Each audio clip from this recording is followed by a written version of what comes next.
तो आज हम लोग सेट नंबर 8 जो है डिस्कशन करेंगे जो प्लेटफॉर्म का है।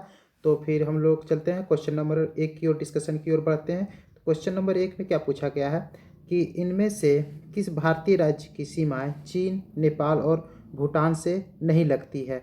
तो किसकी नहीं लगती है, तो देखते हैं इसमें मिजोरम, सिक्किम, अरुणाचल प्रदेश, नागालैंड। तो इसका जो राइट आंसर कौन सा हो जाएगा, तो आपका बी, ऑप्शन नंबर बी हो जाएगा, जो चीन, नेपाल एवं भूटान से जुड़ी हुई है, सॉरी जुड़ी हुई की बात की गई है। अगला क्वेश्चन में देखते हैं, विश्व ब्लिट्ज शतरंज चैंपियनशिप में 2 पदक जीतने वाले पहले भारतीय कौन बने हैं। तो कौन बने हैं, विश्वनाथानंद, रमेश बाबू प्रज्ञानंदन, कोनेरू हम्पी, तानिया सचदेव। तो इसका जो राइट आंसर कौन सा हो जाएगा, तो कोनेरू हम्पी जो है वो 2 बार जीत चुकी है। तो उसके बाद चलते हैं, हाल ही में बिहार से संबंध रखने वाले रवि सिन्हा किस विभाग के प्रमुख के रूप में नियुक्त किया गया है। रवि सिन्हा जो है बिहार के, वो किसके नियुक्त किए गए प्रमुख, आईबी, सीबीआई, रॉ या फिर एनआईए। तो इसका जो राइट आंसर कौन सा हो जाएगा, तो रॉ आंसर हो जाएगा। इनमें से किस भारतीय राज्य का क्षेत्रफल न्यूनतम है, सबसे कम किसका है, मध्य प्रदेश, महाराष्ट्र, राजस्थान, उत्तर प्रदेश। तो इसका जो राइट आंसर कौन सा हो जाएगा, तो ऑप्शन नंबर डी आपका हो जाएगा, तो उत्तर प्रदेश। सबसे ज़्यादा किसका है, तो राजस्थान का, सबसे कम इसमें जो है वो उत्तर प्रदेश हो जाएगा। इसके 5 में देखते हैं, 5 में पूछा गया है, वर्ष 2023 में इंटरनेशनल मदर लैंग्वेज अवार्ड से सम्मानित होने वाले पहले भारतीय कौन बने हैं। तो कौन बने हैं, डॉक्टर माधव हाडा, नीलेश देसाई, प्रोफेसर थलप्पील प्रदीप, डॉक्टर महेंद्र कुमार मिश्रा। तो इसका जो राइट आंसर कौन सा हो जाएगा, तो डॉक्टर महेंद्र कुमार मिश्रा। चाबहार बंदरगाह किस देश में स्थित है, चाबहार जो है बंदरगाह किस देश में स्थित है, जिसको निर्माण करने का जिम्मेवारी भारत ने लिया है, तो वो कहाँ है, तो आपका ईरान में स्थित है। उसके बाद चलते हैं 7 में, चलते हैं, निम्नलिखित में से कौन सा बिम्स्टेक का सदस्य है। बिम्स्टेक जो है वो उसका सदस्य कौन है, लाओस, कंबोडिया, श्रीलंका या फिर वियतनाम। इसका जो राइट आंसर कौन सा हो जाएगा, तो श्रीलंका इसका राइट आंसर हो जाएगा। किस राज्य के लोनक झील में बादल फटने से तीस्ता नदी में अक्टूबर 2023 में प्रथम सप्ताह में भयंकर बाढ़ आई थी। तो कौन सा राज्य है, असम, अरुणाचल प्रदेश, सिक्किम, फिर उत्तराखंड। तो इसका जो राइट आंसर कौन सा हो जाएगा, तो आपका सिक्किम आपका राइट आंसर हो जाएगा। उसके बाद 9 में देखते हैं, 9 में बोला गया, भारतेंदु हरिश्चंद्र पुरस्कार किस क्षेत्र में योगदान के लिए दिए जाते हैं। किस क्षेत्र में, हिंदी में विज्ञान की पुस्तकों पर, हिंदी में बाल साहित्य पर, हिंदी में विधि की पुस्तकों पर, हिंदी में जनसंचार माध्यम की पुस्तकों पर। तो इसका जो राइट आंसर कौन सा हो जाएगा, तो ऑप्शन नंबर डी, हिंदी में जनसंचार माध्यम की पुस्तकों पर दिया जाता है। जवाहरलाल नेहरू अवार्ड से सम्मानित प्रथम व्यक्ति कौन है, कौन व्यक्ति हैं, तो यू थॉट, Abdul Ghaffar Khan, Marshal Tito, Mother Teresa. तो इसका जो राइट आंसर कौन सा हो जाएगा, यू थॉट आपका राइट आंसर हो जाएगा। उसके बाद स्लम डॉग मिलेनियर फिल्म पुस्तक क्वेश्चन एंड आंसर पर आधारित है, जिसके लेखक कौन है, तो कौन है, विकास स्वरूप, विनेश स्वरूप, विमल स्वरूप, इनमें से कोई नहीं। तो इसका जो राइट आंसर कौन सा हो जाएगा, आपका विकास स्वरूप आपका राइट आंसर हो जाएगा। उसके बाद 11 के बाद 12 में देखते हैं, 12 में पूछा गया है कि गुरु गोविंद सिंह और मुगलों के बीच हुए युद्ध में वीर गति प्राप्त करने वाले योद्धाओं की याद में जो है पंजाब में क्या आयोजित किया जाता है। इसमें क्या आयोजित किया जाता है, जोर मेला, होला मोहल्ला, माघी मेला या फिर रोजा शरीफ उर्स। तो इसका जो राइट आंसर कौन सा हो जाएगा, तो माघी मेला मनाया जाता है। उसके बाद फिर 13 में पूछा गया है, भारत के किस राज्य में 2 अक्टूबर 2023 को जातीय सर्वेक्षण के आंकड़े जारी किए तथा इस प्रकार का सर्वेक्षण जारी करने वाला प्रथम राज्य बन गया है। तो कौन बन गया है, तो ऑप्शन हो गया, ऑप्शन नंबर ए, तो बिहार इसका राइट आंसर हो जाएगा। अक्टूबर 2023 की जारी हुरून इंडिया रिच लिस्ट में शीर्ष स्थान किस उद्योगपति को प्राप्त हुआ है। शीर्ष स्थान किस उद्योगपति को प्राप्त हुआ है, मुकेश अंबानी, गौतम अदानी, मुकेश अंबानी गौतम अदानी दोनों या फिर मित्तल ग्रुप। इसका जो राइट आंसर कौन सा हो जाएगा, तो आपका मुकेश अंबानी राइट आंसर हो जाएगा। उसके बाद 15 में पूछा गया है, किस भाषा के film 2018 everyone is a hero को 10वें ऑस्कर या एकेडमी अवार्ड 2024 में सर्वश्रेष्ठ विदेशी फिल्म कैटेगरी में सम्मिलित होने के लिए भारत की ओर से आधिकारिक रूप से चुना गया है। तो कौन हो गया, मलयालम हो गया, तेलुगु, तमिल या फिर मराठी। इसका जो राइट आंसर कौन सा हो जाएगा आपका, तो इसका मलयालम राइट आंसर हो जाएगा। उसके बाद ये मैथ की बात की गई है, तो फिर मैथ की है, तो उसके बाद 31 में है, 31 से फिर हमारा जो हम लोगों का है जीएस है। तो फिर देखते हैं, इसमें पूछा गया है लॉर्ड कर्जन के कार्यकाल के दौरान किस वर्ष भारतीय विश्वविद्यालय अधिनियम पारित हुआ था। कब हुआ पारित? 1897, 1932, 1900 या फिर 1904। इसका जो राइट आंसर कौन सा हो जाएगा आपका? 1904 हो जाएगा। मानवता के लिए एक जाति, एक धर्म और एक ईश्वर, यह कथन निम्नलिखित में से किसने दिया था? गुरु घासीदास, श्री नारायण गुरु, स्वामी दयानंद सरस्वती या फिर हरिदास ठाकुर ने दिया था। तो किसने दिया था? तो इसको श्री नारायण गुरु ने दिया था। तो उसके बाद चलते हैं 33 में पूछा गया है, 33 में निम्न में से किस वर्ष भारत सरकार ने कलकत्ता या फिर कोलकाता विश्वविद्यालय की समस्याओं का विश्लेषण करने के लिए सैडलर विश्वविद्यालय आयोग का गठन किया था? सैडलर विश्वविद्यालय आयोग का गठन कब किया गया था? 1919, 1904, 1917, 1945। तो इसका जो राइट आंसर कौन सा हो जाएगा? 1917 आपका राइट आंसर होगा। विश्व स्तर पर प्रत्येक वर्ष डैश को विश्व अल्जाइमर दिवस मनाया जाता है। किस तारीख को विश्व अल्जाइमर दिवस मनाया जाता है? 21 सितंबर, 6 जनवरी, 19 मार्च या फिर 12 अक्टूबर को। इसका जो राइट आंसर कौन सा हो जाएगा? तो 21 सितंबर आपका राइट आंसर हो जाएगा। उसके बाद 35 में पूछा गया है, निम्नलिखित में से किस भारतीय राज्य को पोलो खेल का उद्गम स्थान माना जाता है? पोलो खेल का उद्गम स्थान कहाँ माना जाता है? पश्चिम बंगाल, मेघालय, मणिपुर या फिर सिक्किम। तो इसका जो राइट आंसर कौन सा हो जाएगा? तो मणिपुर आपका राइट आंसर हो जाएगा। उसके बाद रंगनाथ स्वामी मंदिर को गाली गोपुरम कहा जाता है। गाली गोपुरम का अर्थ क्या होता है? क्या होता है? चट्टान मीनार होता है या फिर बर्फ मीनार होता है, पवन मीनार होता है या फिर उपरोक्त सभी का संयुक्त रूप होता है? तो क्या हो जाता है? तो इसको पवन मीनार कहा जाता है। उसके बाद गोदावरी बेसिन का सबसे बड़ा जल ग्रहण क्षेत्र निम्न में से किस राज्य में है? गोदावरी बेसिन का सबसे बड़ा जल ग्रहण क्षेत्र किस राज्य में? मध्य प्रदेश, महाराष्ट्र, तेलंगाना या फिर कर्नाटक। तो इसका जो राइट आंसर कौन सा हो जाएगा? तो आपका महाराष्ट्र राइट आंसर हो जाएगा। पृथ्वी की ठोस प्रपटी में पाई जाने वाली धातुओं की प्रचुरता के संदर्भ में लौह धातु का कौन सा स्थान है? कौन सा स्थान है? तो चौथा, पहला, तीसरा या फिर दूसरा। इसका जो राइट आंसर कौन सा हो जाएगा? तो आपका दूसरा आपका राइट आंसर हो जाएगा। उसके बाद वर्ष 2011 की जनगणना के अनुसार निम्न में से किस राज्य की प्रजनन दर भारत में सर्वाधिक रहा? तो किसका है? केरल, पंजाब, महाराष्ट्र या फिर बिहार। तो इसका जो राइट आंसर क्या हो जाएगा? राइट आंसर आपका टोपियोस, इसमें बिहार आपका सबसे आगे है। तो फिर चलते हैं 40 में पूछा गया है, वस्तुओं के निर्यात और आयात के संतुलन को डैश के रूप में संदर्भित किया जाता है। किस रूप में संदर्भित किया जाता है? चालू खाता, चालू खाता घाटा, चालू खाता संतुलन, व्यापार संतुलन। तो इसका जो राइट आंसर कौन सा हो जाएगा? तो व्यापार संतुलन की बात की जाती है। उसके बाद शेरशाह सूरी का मकबरा कहाँ स्थित है? शेरशाह सूरी का मकबरा कहाँ है? बक्सर, जहानाबाद, सासाराम या फिर गया। इसका जो राइट आंसर कहाँ हो जाएगा? तो सासाराम आपका राइट आंसर हो जाएगा। उसके बाद निम्नलिखित में से किसने पूर्वोत्तर से भारत के स्वतंत्रता संग्राम में भाग लिया था? किसने पूर्वोत्तर से भारत के स्वतंत्रता संग्राम में भाग लिया? अंजलाई अम्मल, रानी गाइडिनल्यू, मालती चौधरी, सुचेता कृपलानी। तो किसने लिया था? तो रानी गाइडिनल्यू ने लिया था, पूर्वोत्तर से स्वतंत्रता संग्राम में भाग लिया था। उसके बाद 42 के बाद 43 की ओर बढ़ते हैं। 43 में पूछा गया है सिकंदरा जो आगरा का उपनगरीय क्षेत्र है, सिकंदरा जो आगरा का उपनगरीय क्षेत्र है, इसके मकबरे से जुड़ा है। किसके मकबरे से जुड़ा हुआ? जहांगीर, अकबर, शिवाजी या फिर बाबर। तो इसका जो राइट आंसर कौन सा हो जाएगा? तो अकबर से जुड़ा हुआ है।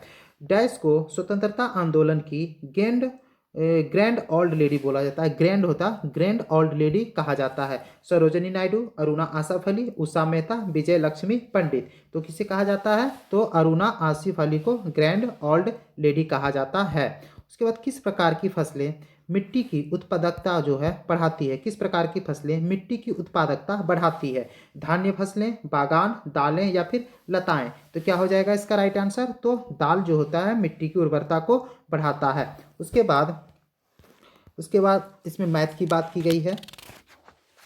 फिर देखते हैं जीके जीएस कहाँ आता है। तो फिर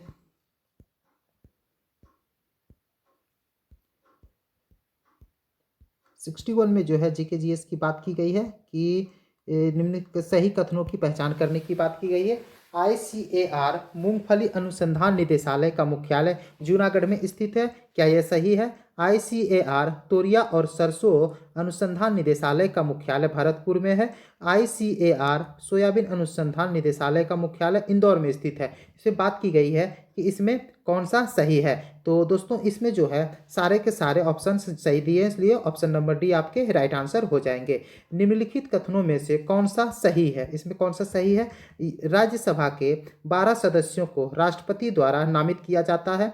राज्यसभा के 12 सदस्यों को राज्यसभा के सभापति द्वारा नामित किया जाता है। राज्यसभा के 15 सदस्य प्रधानमंत्री द्वारा नामित किए जाते हैं, या फिर राज्यसभा के 15 सदस्य राष्ट्रपति द्वारा नामित किए जाते हैं। तो इसमें कौन सा सही है? तो इसमें जो है सही कौन सा है? राज्यसभा के 12 सदस्यों को राष्ट्रपति द्वारा नामित किया जाता है। उसके बाद 63 में बात करें तो 63 में पूछा गया है निम्नलिखित में से कौन स्वतंत्र भारत के प्रथम वित्त मंत्री थे?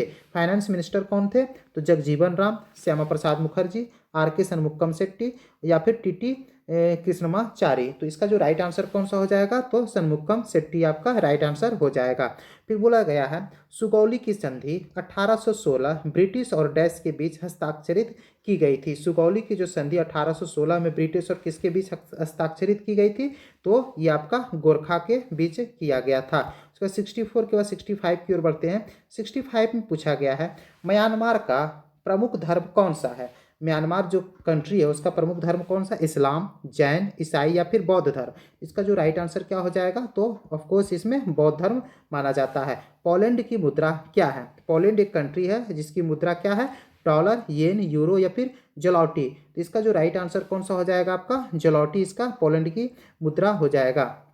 उसके बाद सिंधु लिपि निम्नलिखित में से किस ओर लिखी जाती थी? सिंधु लिपि जो है किस ओर लिखी जाती थी? दाईं से बाईं की ओर, बाईं से दाईं, ऊपर से नीचे की ओर। इसका जो राइट आंसर कौन सा हो जाएगा? तो दाईं से बाईं ओर लिखी जाती थी। उसके बाद 68 में पूछा गया है 1986 में राजीव गांधी की सरकार ने लोकतंत्र के लिए पंचायती राज संस्थाओं का पुनरुद्धार और विकास पर एक समिति की नियुक्ति की अध्यक्षता किसके अध्यक्षता में की गई थी? किसके अध्यक्ष कौन थे वो? LM Singhvi, GVK Rao, BN Gadgil, या फिर अशोक मेहता। इसका जो राइट आंसर कौन सा हो जाएगा? तो LM सिंघवी की अध्यक्षता में ये लोकतंत्र के लिए पंचायती राज संस्थाओं का पुनरुद्धार और विकास समिति का नियुक्ति किया गया था। उसके बाद सुमेलित करने की बात की गई है कि इसमें कब होगा? तो सर्व शिक्षा अभियान की शुरुआत कब हुई थी दोस्तों? 2001 में हुआ था। साक्षर भारत मिशन की शुरुआत कब हुई थी? 2009 में हुआ था। ऑपरेशन ब्लैक बोर्ड कब हुआ था? तो 1987 में हुआ था। और राष्ट्रीय साक्षरता मिशन 1988 में हुआ था। तो इस तरह इसका जो राइट ऑप्शन कौन सा हो जाएगा? ऑप्शन नंबर ए आपका राइट आंसर हो जाएगा। उसके बाद 70 में पूछा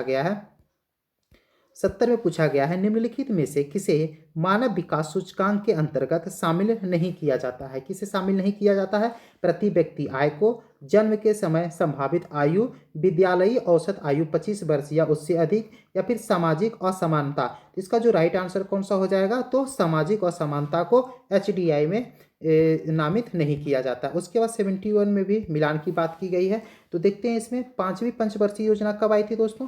5वीं पंचवर्षीय योजना जो आई थी 1974 में आया था। उसके बाद द्वितीय पंचवर्षीय योजना 1956 में आया था। और तृतीय आठवीं पंचवर्षीय योजना जो है 1992 में, और 7वीं पंचवर्षीय योजना 1985 की बात की गई है। तो इस तरह इसका जो राइट ऑप्शन कौन सा हो जाएगा? तो राइट ऑप्शन देख लेते हैं, और राइट ऑप्शन जो हो जाएगा ऑप्शन नंबर बी आपका राइट ऑप्शन हो जाएगा। उसके बाद चलते हैं 72 में। पिछड़े एवं विकासशील देशों के लिए रोलिंग प्लान का सुझाव किसके द्वारा दिया गया था? G. मिर्डल के द्वारा, WA लेविस, R. नरकसे, A. सेमुल्सन। तो इसका जो राइट आंसर कौन सा हो जाएगा? तो G.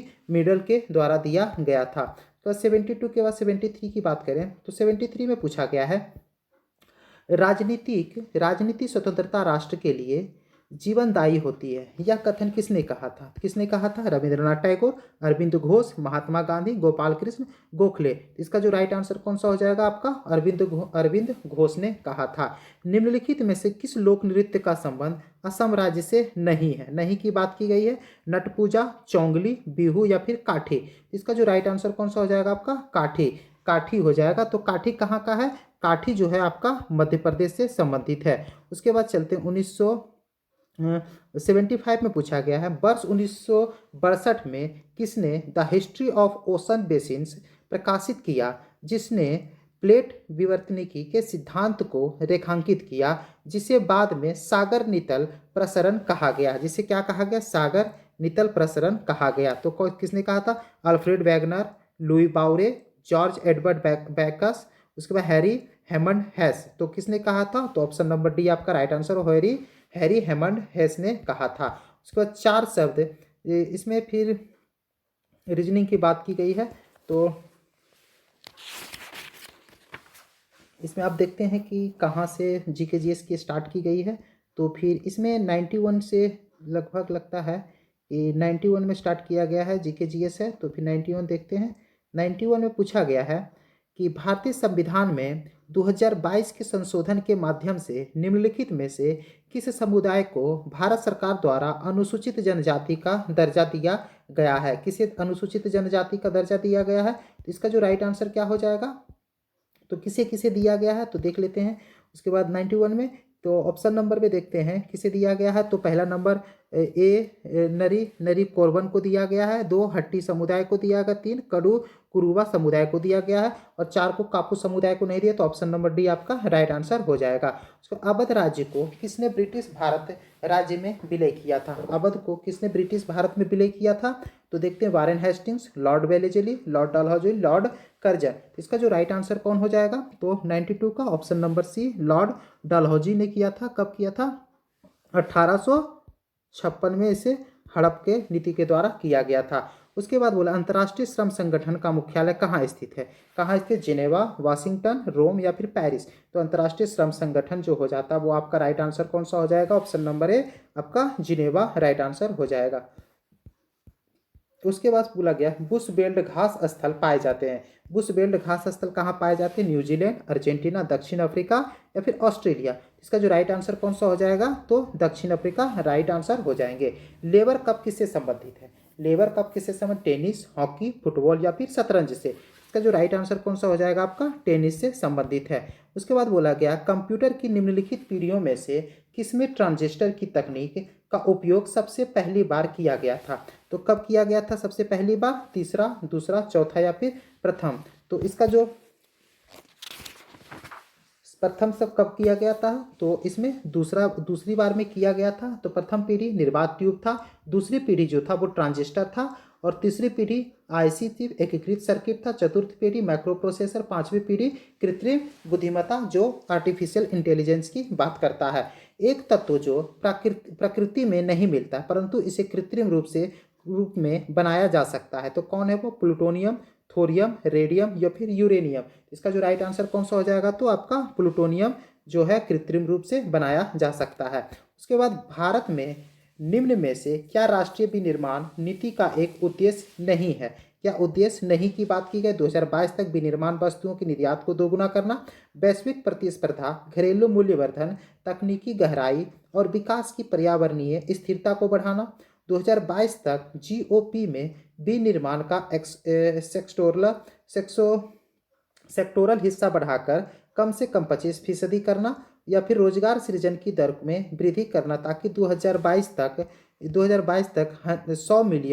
100 मिलियन अतिरिक्त रोजगार सृजित किए जा सकते हैं। इसका जो राइट आंसर कौन सा हो जाएगा? ऑप्शन नंबर ए हो जाएगा। 2022 तक विनिर्माण वस्तुओं के निर्यात को दोगुना करने की बात की गई थी। उसके बाद उस प्रसिद्ध जीव वैज्ञानिक का नाम बताइए जिससे गैलापागोस द्वीप समूह का नाम जुड़ा हुआ है। गैलापागोस द्वीप जो है जिससे समूह का नाम जुड़ा हुआ है तो वो कौन सा द्वीप समूह हो गया? Johann Gregor Mendel, Ernst Haeckel, Carl Linnaeus, Charles Darwin. इसका जो राइट आंसर कौन सा हो जाएगा? तो चार्ल्स डार्विन जुड़े हुए हैं। उसके विटामिन सी की कमी से इनमें से कौन सा रोग होता है? कौन सा विटामिन सी की कमी से होता है? गंडमाला या फिर स्कर्वी, दृष्टिहीनता या फिर बेरीबेरी। तो इसका जो right answer option number B आपका स्कर्वी रोग हो जाता है। उसके बाद निम्नलिखित में से कौन सा एक जीवाणु जनित रोग है? कौन जीवाणु से होता है? कंठमाला, खसरा, छोटी चेचक या फिर डिप्थीरिया। तो इसका जो राइट आंसर कौन सा हो जाएगा, ऑप्शन नंबर डी हो जाएगा। तो डिप्थीरिया आपका राइट आंसर हो जाएगा। उसके बाद फिर श्रेणी क्रम की बात की गई है, इसको आप देखेंगे। किसी आहार श्रृंखला में पोषी स्तरों की संख्या को निम्नलिखित में से कौन सीमित करता है। तो कौन सीमित करता है, तो उच्चतर पोषी स्तरों पर ऊर्जा में कमी होना, भोजन की उपलब्धता मात्रा में कमी होना, प्रदूषित वायु होना या फिर जल का होना। तो आपका जो राइट आंसर कौन सा हो जाएगा, ऑप्शन नंबर ए आपका राइट आंसर हो जाएगा। तो 102 का जो हो जाएगा, 102 का जो राइट आंसर कौन सा हो जाएगा, ऑप्शन नंबर सी। तो 20 जूल आपका राइट आंसर हो जाएगा। उसके बाद 104 में बोला गया है कि भारत में वायु प्रदूषण की रोकथाम और नियंत्रण अधिनियम कब लागू हुआ था। वायु अधिनियम कब लागू किया गया, तो 1990, 75, 2000 या फिर 1981 में। तो कब किया गया था, 1981 में इसकी शुरुआत की गई थी। एंटीटॉक्सिन का इंजेक्शन किसकी रोकथाम के लिए दिया जाता है, किसकी रोकथाम के लिए, टिटनस, ट्यूबरक्लोसिस, टाइफाइड या फिर फिलेरिएसिस। तो इसका जो राइट आंसर कौन सा हो जाएगा, तो टिटनस। एंटीटॉक्सिन का जो इंजेक्शन दिया जाता है वो टिटनस की रोकथाम के लिए दिया जाता है।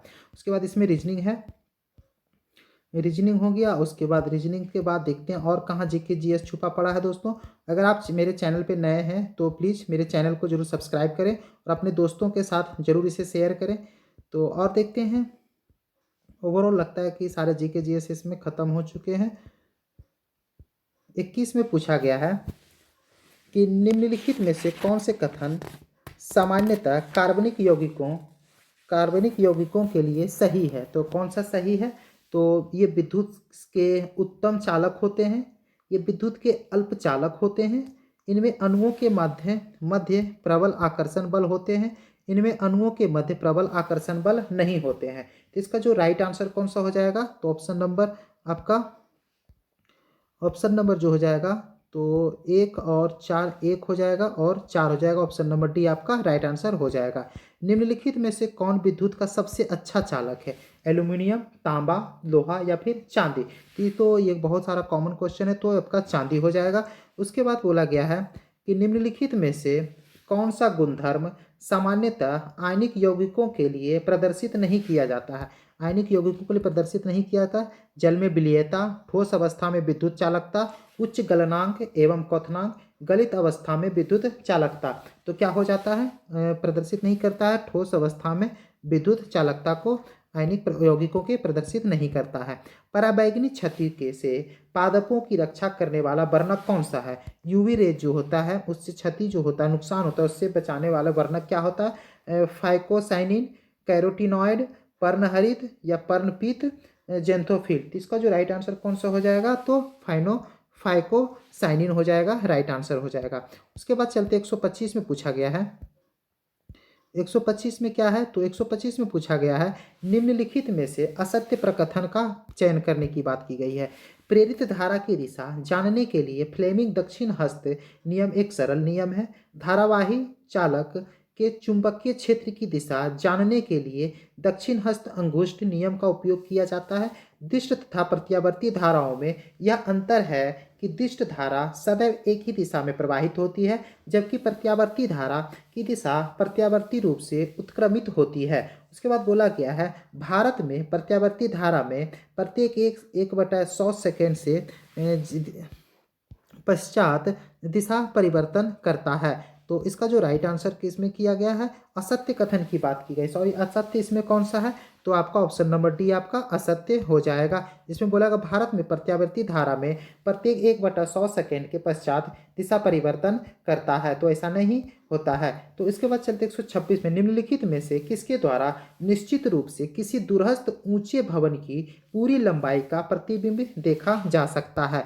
तो किसे कैसे देखा जा सकता है, तो इसमें केवल अवतल दर्पण से, उत्तल दर्पण से या समतल दर्पण, उपरोक्त में से सभी। तो इसका जो राइट आंसर कौन सा हो जाएगा, तो केवल उत्तल दर्पण से दूरस्थ ऊंचे भवन की पूरी लंबाई का प्रतिबिंब देखा जा सकता है। नाभिक की खोज किसने की थी, नाभिक की जो है वो किसने खोज की थी, Chadwick, J Thomson, Henry Rutherford या फिर बोर ने। तो किसने किया, तो option number C Henry Rutherford ने किया था। उसके बाद चलते हैं 127 की ओर बढ़ते हैं।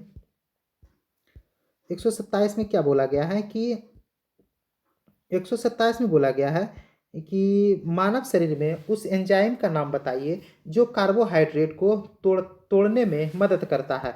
तो मदद कौन करता है तोड़ने में? प्रोटीएज, लाइपेज, पेप्टिडेज या फिर एमाइलेज। इसका जो राइट आंसर कौन सा हो जाएगा? एमाइलेज आपका राइट आंसर हो जाएगा। उसके बाद सूर्य सदैव पूर्व में निकलता है, क्योंकि क्यों निकलता है? यह पूर्व में स्थित है। पृथ्वी पश्चिम से पूरब की ओर घूमती है, पूरब से पश्चिम की ओर घूमती है, इनमें से कोई नहीं।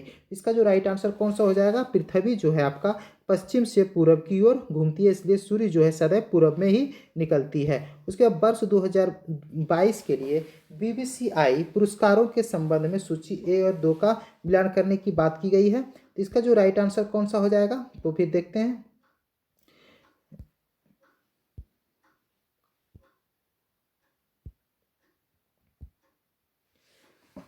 130 में बोलते हैं कि ऋषभ पंत की जो बात की गई है, ऋषभ पंत जो मिलान होगा वो एक होगा। 2022 के लिए टेस्ट मैचों में सर्वश्रेष्ठ बल्लेबाज। जसप्रीत बुमराह को 2022 में टेस्ट मैचों के लिए सर्वश्रेष्ठ गेंदबाज की बात की गई है। सूर्य कुमार यादव को वर्ष 2022 के लिए एक दिवसीय अंतर्राष्ट्रीय मैचों में सर्वश्रेष्ठ बल्लेबाजी की बात की गई है। और फिर डी में जो किया गया है, डी में जो सूर्य कुमार यादव जो है सर्वश्रेष्ठ T20 के लिए किया गया था दोस्तों। तो T20 के लिए तो ऑप्शन नंबर इसका हो जाएगा, ये हो जाएगा। श्रेयस अय्यर को 3 हो जाएगा। तो इस तरह ऑप्शन नंबर आपका राइट आंसर कौन सा हो जाएगा? इस तरह हो जाएगा, ऑप्शन नंबर सी आपका राइट आंसर हो जाएगा। उसके बाद चलते हैं 131 में बात करें तो 131 में बोला गया मोबाइल फ़ोन बैटरी में निम्नलिखित में से कौन सी धातु मुख्यतः उपयोग में लाई जाती है? कौन सी लाई जाती है? जस्ता, जिंक, ताम्र, कॉपर, निकेल या फिर लिथियम। तो कौन सा हो जाता है? तो लिथियम का उपयोग किया जाता है। उसके बाद चलें 132 में गुरुत्वाकर्षण का नियम किसके द्वारा प्रतिपादित किया गया था? गुरुत्वाकर्षण का नियम जो किसके द्वारा प्रतिपादित किया गया था? Charles Darwin, Isaac Newton, Albert Einstein, Galileo Galilei के द्वारा। तो इसका जो राइट आंसर कौन सा हो जाएगा? आइजक न्यूटन ने गुरुत्वाकर्षण नियम का प्रतिपादन किया था। आकाश का नीला रंग निम्न में से किसके कारण होता है? किसके कारण होता है? तो आकाश का प्रकीर्णन के कारण, प्रकाश का विवर्तन, प्रकाश का विकिरणन, प्रकाश का अपवर्तन। तो इसका जो राइट आंसर कौन सा हो जाएगा? प्रकाश का प्रकीर्णन के कारण इसका रंग जो है वो नीला दिखाई देता है। व्यायाम विज्ञान पर अध्ययन किस शाखा में होता है? व्यायाम जो होता है विज्ञान पर अध्ययन किस शाखा में होता है? इसका जो राइट आंसर कैल्सीस्थेनिक्स, क्रायोजेनिक्स, बायोनिक्स या फिर सेरेमिक्स। इसका जो राइट आंसर कौन सा हो जाएगा? तो कैलिस्थेनिक्स आपका राइट आंसर हो जाएगा। मलेरिया रोधी दवा क्विनिन इनमें से किस पौधे से प्राप्त होती है? कुनैन, नीलगिरी, कुकरोंधा या फिर तुलसी। तो कौन हो जाएगा आपका? तो कुनैन आपका राइट आंसर हो जाएगा। उसके बाद फिर 136 में जो है इस पे बात की गई रीजनिंग है। और उसके बाद दोस्तों रीजनिंग है इसलिए PDF पूरा नहीं बनाया गया। तो आपको कैसा लगा ये डिस्कशन जरूर कमेंट्स करके बताएं और सब्सक्राइब जरूर करें मेरे चैनल को। तो धन्यवाद दोस्तों।